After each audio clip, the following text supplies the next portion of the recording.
In PC and mobiles, I show you very fast how to join KreekCraft Discord server. We will start with PC since we are here. For this case, go to the application with your account started, and after that, click on the bottom left button called Discover.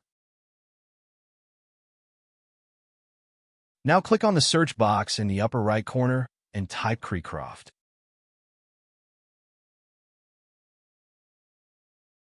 Now click on the server. When you are inside, click on Join at the top.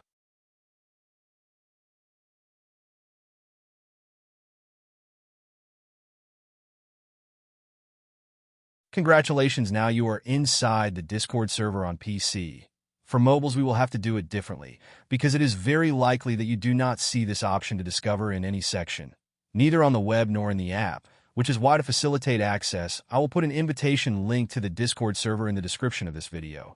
Just click on it, and with it, you enter the server. Please give a like this video, comment, and subscribe. Until the next one.